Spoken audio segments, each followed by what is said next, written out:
Assalamualaikum warahmatullahi wabarakatuh. Baiklah, di sini saya akan menjelaskan mengenai profesionalisme guru dalam mengelola lingkungan belajar. Tersedianya dukungan fasilitas yang memadai, serta kebijakan sekolah dan komite sekolah yang menunjang terrealisasinya lingkungan belajar yang kondusif, dan peran serta masyarakat khususnya keterlibatan orang tua dalam membantu terciptanya lingkungan belajar yang efektif. Kompetensi dalam membangun dan mengatur lingkungan belajar yang kompetensi dan menata dan mengkreasikan lingkungan belajar. Kompetensi dalam memelihara keselamatan lingkungan belajar. Kompetensi dalam memelihara kesehatan lingkungan belajar. Kompetensi dalam hubungan komunikasi profesionalisme guru. Kata profesional menunjukkan bahwa guru adalah sebuah profesi yang baik bagi guru. Seharusnya menjalankan profesinya dengan baik. Sedangkan dalam Kamus Besar Bahasa Indonesia, istilah profesionalisasi ditemukan sebagai berikut. Profesi adalah bidang pekerjaan yang dilandasi pendidikan keahlian, keterampilan, kejuruan, dan sebagainya. Profesional adalah bersangkutan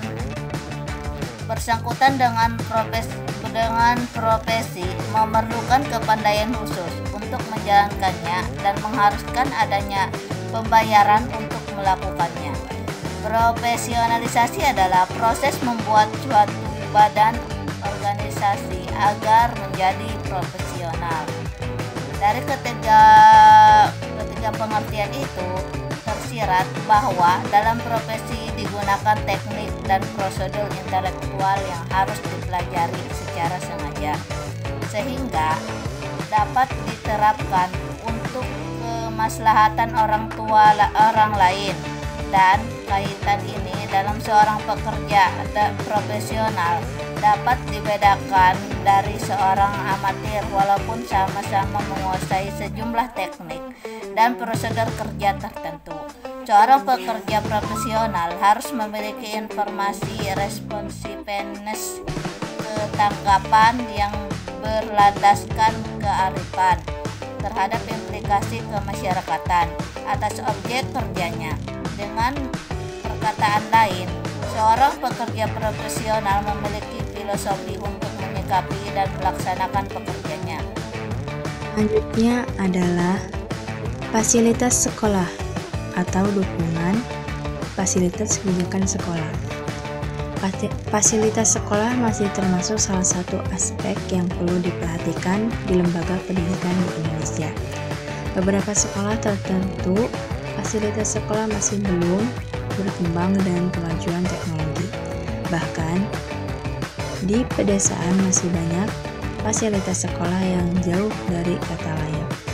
Padahal fasilitas sekolah perannya sangat penting dalam mendukung kegiatan pembelajaran. Fasilitas sekolah yang dimaksud adalah sarana dan prasarana yang digunakan oleh semua pihak yang akan di sekolah, baik guru, murid, kepala sekolah maupun tata usaha. Perkembangan pola pembelajaran di sekolah sudah sangat pesat dan inovatif, terlebih lagi dengan pandemik yang tengah melanda negeri ini. Lembaga pendidikan seperti sekolah memiliki peran utama dan pengembangan kemampuan dan skill siswa, dan juga pengembangan kualitas pendidikan secara umum. Karena itu, sekolah di mata masyarakat umumnya diharapkan dapat menjadi poros dalam mengembangkan individu yang tidak hanya unggul dalam segi akademis, namun dalam segi karakter, akhlak sebagai individu mereka diharapkan bisa lebih baik. Karakter siswa yang unggul dan agamis adalah ukuran ideal yang ingin dihasilkan sekolah para lulusannya. Siswa berprestasi baik di sekolah maupun di lingkungan tidak terlepas dari peran sekolah, dan lingkungan yang bisa membentuk karakter mereka adalah beberapa faktor penting yang bisa mempengaruhi siswa dalam mengembangkan potensi dan profesi yang mereka miliki. Faktor guru menjadi salah satu penting dalam upaya dukungan sekolah. Prestasi belajar dapat diraih oleh siswa jika peran guru pendidik menjadi sentral. Guru yang profesional dan kompeten tidak hanya penting dalam menciptakan suasana proses pembelajaran yang baik di dalam kelas, tetapi juga memiliki peran sentral dalam mengarahkan dan mengalihkan kemampuan siswanya. Selanjutnya yaitu faktor orang tua dan masyarakat. Orang tua dan masyarakat menjadi salah satu faktor pembeda yang bisa menjadi katalis dalam membangun siswa dengan individu yang baik dan berprestasi. Peran serta mereka dengan sekolah dapat menjadi wahana dalam membangun suatu sistem yang tidak hanya optimal tapi juga terarah. Selanjutnya yaitu faktor sekolah dalam memfasilitasi pengembangan siswa. Faktor terpenting yang dapat secara langsung bisa mempengaruhi siswa dalam mengembangkan potensi dan bakat mereka dengan dukungan berbagai program khususnya dari sekolah. Tidak hanya menunjang terrealisasinya lingkungan belajar yang optimal, tapi juga menggali setiap potensi yang dimiliki oleh siswa.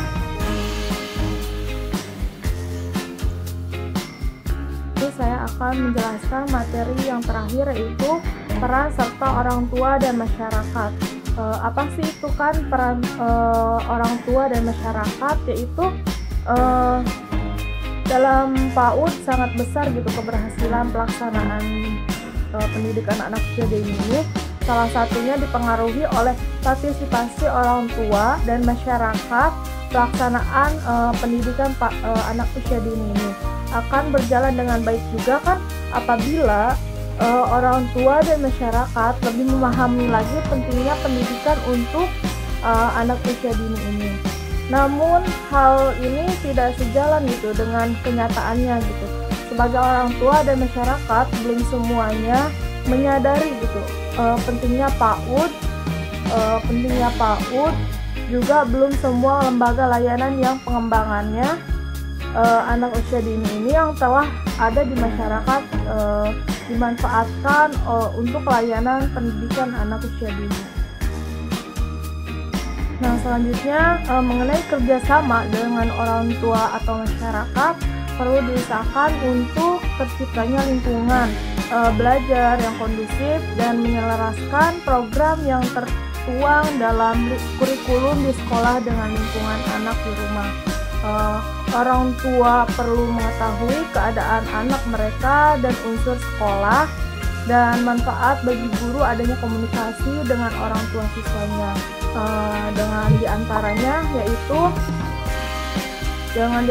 yaitu untuk memahami perilaku anak selama berada di rumah dari masukan orang tuanya. Mengenai partisipasi dari orang tua atau terhadap pendidikan anak usia dini ini tidak lepas dan partisipasi orang tua terhadap lembaga pendidikan anak usia dini. Mengenai penelitian, diketahui bahwa partisipasi orang tua dalam lembaga PAUD yaitu dengan menyekolahkan anak mereka di lembaga pendidikan anak usia dini ini atau menjadi wali murid, bisa juga disebut guru sebagai pendidik anak usia dini. Dengan menjadi wali murid ini, orang tua ikut serta atau berpartisipasi dalam beberapa pengambilan keputusan, membayar biaya pendidikan, dan iuran-iuran atau partisipasi materi, dan mengikuti kegiatan parenting atau alasan sebagian